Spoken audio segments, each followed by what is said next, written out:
Yo, what's going on? We're going to talk a little bit about depression in this video because I know it's something that a lot of people struggle with, self included. I'm not saying I'm depressed, I'm not saying I hate life, but the fact is that when you live in the modern world and you have a lot of stuff going on, we're not on farms anymore. We don't eat the perfect food, we're not doing physical labor, we don't get enough sun. We're stressed with money, we're stressed with taxes, we're stressed with our job, we're stressed with relationships. There's all kinds of stuff that's going on that can bring us down. And I think this is even more so the case now, especially because in our culture, there's this kind of admiration of mental illness where it's like people, it's almost like a competition to see like who's weaker. Like, oh, well, I have depression. Oh, really? Well, I have an eating disorder. Oh, you think that's something? I used to be suicidal. And it's like all this shit where people are like trying to compete to see who's weaker and who's more pathetic, which I understand the appeal, really, because if you admit that there's something wrong with you, then it's almost like nobody expects anything of you and you're cleared of any sort of responsibility. That's very that's a tempting attitude to have. In my opinion, I don't think it's the right attitude, and I think it is infinitely more fulfilling to choose behaviors and lifestyle choices and food and supplements that will make it so that it's easier for you to get through life doing the things that you want to do, not completely giving up on everything and saying, well, I can't do it because I'm depressed or I have PTSD or like whatever your fucking problem is, right? Now, even if you do have those things, still, I think it's worth it to basically pretend like you don't and just keep working towards making your life better. Okay, and I know that's a controversial topic and maybe I'll make another video about that, but that's really not the point of this video, because in this video, I want to give you a very unconventional method that I have used successfully for, I hate saying getting over depression, for lifting the heavy blanket of low energy and sad feelings that we all periodically experience sometimes. Am I saying I never get sad? No. Am I saying I never, experience days or weeks where I don't feel like doing the things that I know that I need to do? No, of course not. But the difference is that when you have good habits, and you're taking the right supplements and you're eating the right foods and you're exercising, you're doing all the stuff that you know you need to do, it's much easier to pull yourself out of that. The lows are not quite as low, and the lows do not stay as low for as long as if you did not have those habits to prop you up. Okay, so the unconventional treatment here is basically hormone therapy. Now, I'm not a doctor, I'm not an expert, but I am a biohacker and I am a hobbyist, let's call it. What's more intense than a hobbyist? I'm a professional, I'm an enthusiast. Let's call it an enthusiast. All right, I've been an enthusiast since I had money to buy supplements. Since I had any money at all, I've been buying supplements. That was like one of the first things that I ever started to buy. I would go to GNC, back when that's where you bought your supplements, and I would buy fucking supplements from GNC. Anytime I had money, I would go in, I would try something new. Now, in my progression as a biohacker, I have eventually learned that the top level of biohacking is hormone therapy, really, is what it is, right? You have the basic stuff, like you have, and I'm not saying herbs are not good. There's some herbs that are amazing, right? You have herbs, you have the extracts of the herbs, you have amino acids, you have drugs, you have nootropics, which are also basically drugs, and then up here you have either bioidentical hormones or hormone derivatives, or over here, like let's say SARMs and other types of PEDs, peptides and things like that. Those are really kind of on the same level. And in my experience, because those are the most effective substances to take that will have the most profound effect on your body. I was going to say your mood also, but there are some things that will improve your mood better, in my opinion. I think that those are, I don't want to say that those are the first things that you should try if you're feeling depressed, but I think that if you are looking for a solution and you've tried a bunch of other stuff and nothing really seems to stick, I think that this is definitely something that is worth considering. Regardless of the stigma and regardless of the potential, negative health effects that are still, I don't want to say like inconclusive, but there is still, it's not as cut and dry as people would make it out to seem. There is still some debate about that. Now, the top two that I prefer, there's a lot of really good ones, but these two are specific to guys, men specifically, who are experiencing depression and don't have any energy and their mood is shit and they just can't bring themselves to do all the shit that they know that they need to do. Okay, so my top two, the first one, let's get this one out of the way, is testosterone replacement therapy.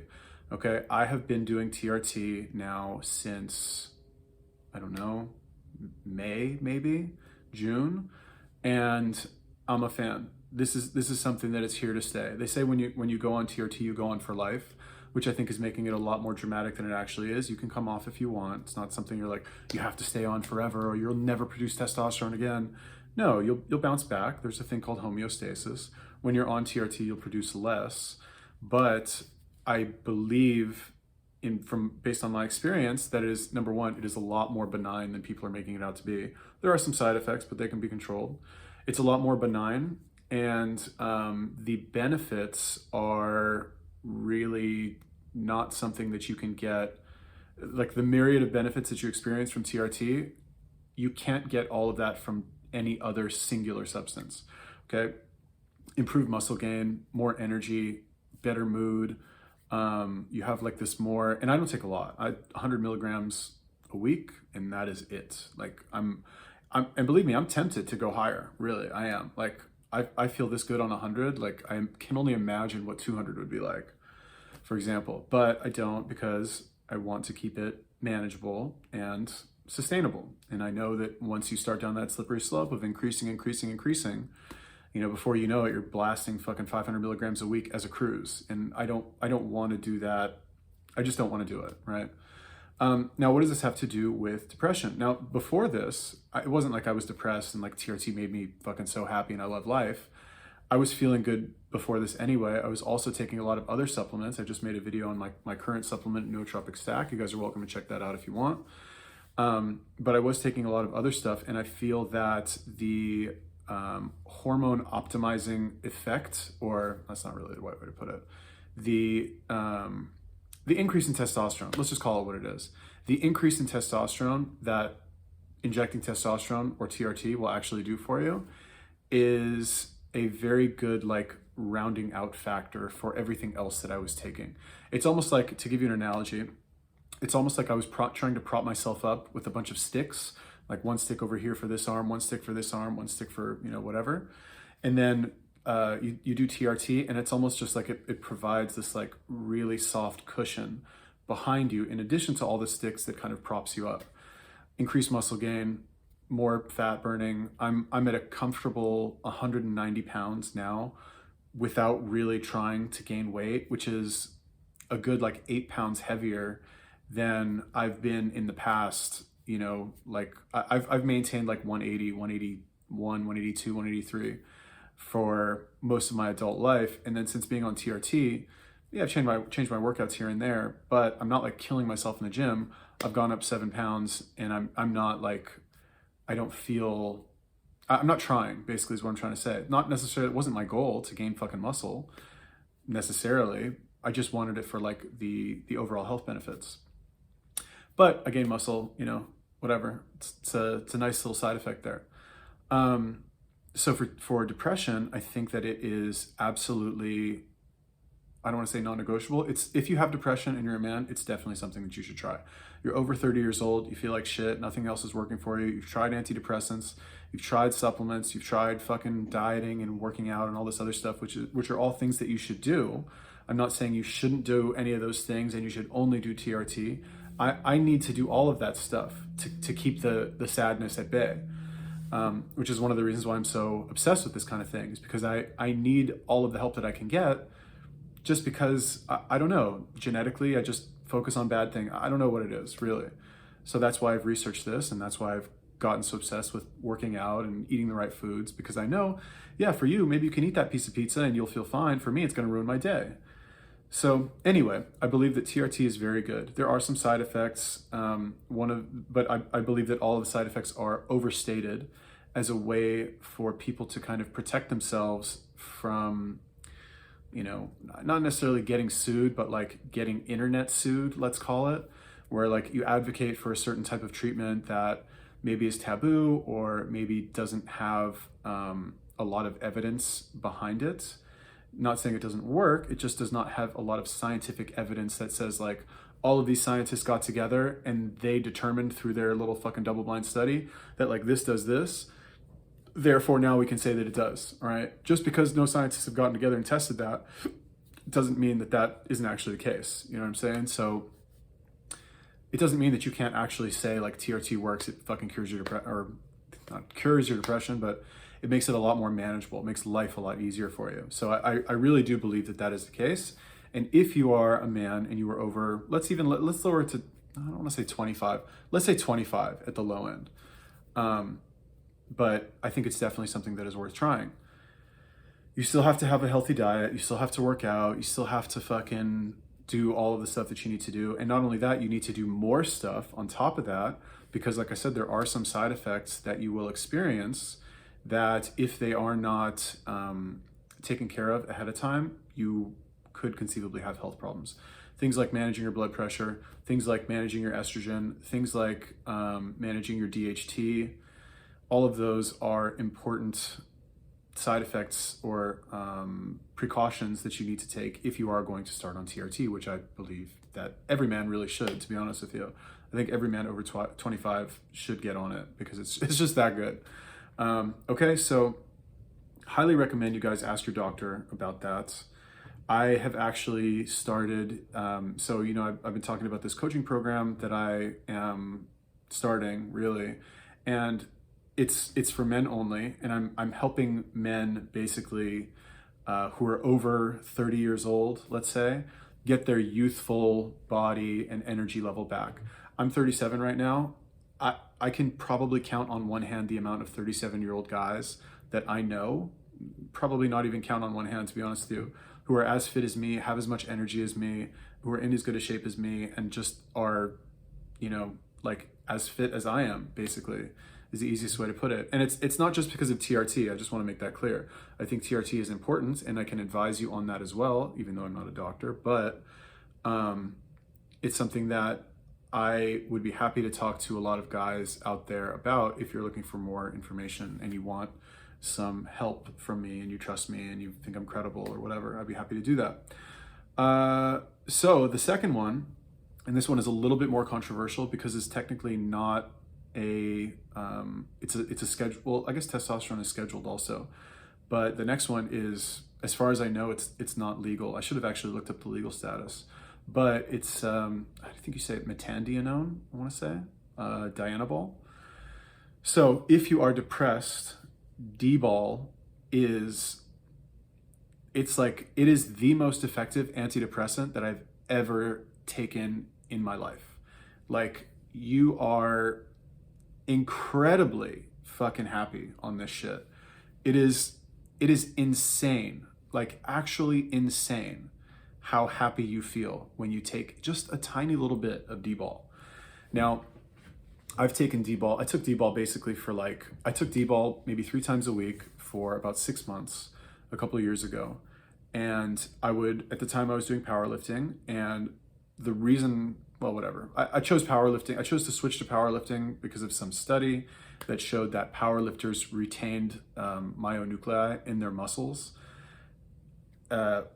even when they stopped using steroids, right? So you had these, anyway, whatever, it's not important. It's not the point. But the point is that on the workout days where I was taking Dbal, oh my God, it was like the fucking best day of my life. I was just in a good mood. I was talking to people. I had so much energy. It was like insane how much energy I had. And I wasn't even taking that much. I would take I was taking a lot more than I would recommend taking now. I was taking between 10 to 15 milligrams per day. So that's very, very low compared to what a lot of people are taking. There's people who will take 40 milligrams, 50 milligrams a day, and they say they're only taking it for like 6 weeks because with oral steroids, you're only supposed to take them for a short period of time because they are believed to be liver toxic, which I think is overstated, but I'll get into that in a second. But the people you're only supposed to take them, like the dose that I was taking was very low, right? So on just 10 milligrams a day, it's completely, I don't want to say it's life-changing, but like I believe, give me a depressed person right now. I honestly believe, right? Like, I'm not a doctor. I honestly believe you can give me the most fucking depressed person in the world. If they do what I tell them to do, and it doesn't even necessarily mean to take Dbal. If they do what I tell them to do, I will fucking cure their depression. They will be, within 48 hours, they'll be fucking loving life. Really. Because I am the type of person where I'm fucking, I need to do a lot of different stuff. I have a lot of requirements for myself that I need to fulfill. Otherwise, I'm going to fucking hate my life. So I know all these little tricks. I know all these little strategies to get myself out of it. And as long as you do them, then you'll get out of it. So anyway, back to Dbal.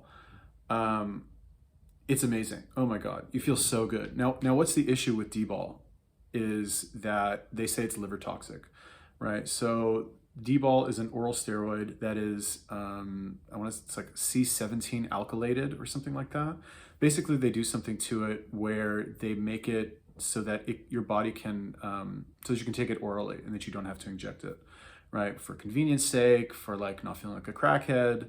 So Dbal is a very popular steroid. It's been around since the 60s. Tons of people have taken it. It's very commonly used. You know, they don't really use it in like professional sports anymore because they test for it now. But it's super common because it's very effective, and you just, I don't know, maybe because you feel good. I'm not really sure. But anyway, I believe that if you take Dbal at a very low dose, I'm talking like 5 milligrams, maybe even less, 3 milligrams a day of Dbal, I really find it hard to believe that your liver is going to be like really affected so badly from fucking 3 milligrams of Dbal a day. There are studies, I will link to them in the description, one of them in particular, where it talks about the hepatoxicity of Dianabol, right? So hepatotoxicity just means that it is toxic to your liver. So the way that people will, or scientists will determine if something is liver toxic is they'll measure your liver enzymes, right? That's why you'll hear a lot of stuff about certain substances. They'll say, oh, blah, blah, blah, this isn't good because it raises your liver enzymes. Now, there's a lot of different types of liver enzymes. There's AST, there's ALT, there's GGT, and there's CK, right? I don't remember what all of them stand for. I think one is aminotransferase. I remember aminotransferase and creatine kinase and gluco something, whatever. Anyway, the two most important ones, the two that are really going to determine whether or not your liver is fucking fucked up and, you know, needs attention are GGT and CK. And they did a study on bodybuilders. They took bodybuilders and they took people with liver failure. I want to say it was people with liver failure or like some other kind of liver disease. And they measured their, their liver enzymes. And all of the bodybuilders, all of the people who were exercising, right, and also taking Dbal, their GGT and their CK was fine. Their ALT and their AST, those were high, right? The aminotransferase and I forget what the other one is called. Those were high. Those are two types of liver enzymes, but the other two were not high. And when they looked at the people with liver failure, they found that the ones that all of their enzymes were high, but the two most important ones were really high, GGT and CK. So basically what's the point is that I believe, and I'm not a doctor, I'm not a fucking scientist, but I believe that if you take an extremely low dose of Dbal, which will still be very effective. I'm telling you, I've taken 10 milligrams, I've taken less than 10, I've taken 5 milligrams of Dbal, and I feel like I'm fucking through the roof, man. Like if I go like this, like I'll be able to fly. It's that good. I haven't taken any now. I get amped up talking about it. But 3 milligrams, come on, you're telling me that's gonna fuck your liver? Really? I really find that hard to believe. Okay, so anyway, sorry, there's noises going on outside my room. I think Dbal is really good for depression. And I think if you're a hard case, right? If you're really in bad shape and you're struggling and nothing else is working for you, I would, of course, never advocate that anybody do anything illegal or break the law. This is all just satire, of course. But I think that those things are extremely effective at curing depression. And if you are depressed and you're not doing so well, then, and you've tried everything and you're at the point where you're just like, fuck it, like I might as well because nothing else is working and your life is falling apart, I think it's like, why wouldn't you want to try? Like, what do you have to lose, really? Like, actually, what do you have to lose? And again, I have to stress this is specific for men because there are some virilization effects that can happen for women. I'm not sure if it happens at such a low dose, but I would just want to be on the safe side. Women can actually take testosterone. They can go on TRT as well, but they'll take a much lower dose. But don't want to get too into that. Maybe I'll make a separate video on that. Cool? So hopefully that was helpful for you guys. If you're interested in being coached by me and you are a man over 30 years old and you are looking to get back your youthful vitality, you want to get lean, you want to get strong, you want to have the body of a younger man and turn heads when you walk into a room and build muscle and look sexy and all of that fun stuff, I've got a form in the description. You are welcome to fill it out. If it is a good fit, then we'll take it from there. Cool? Peace.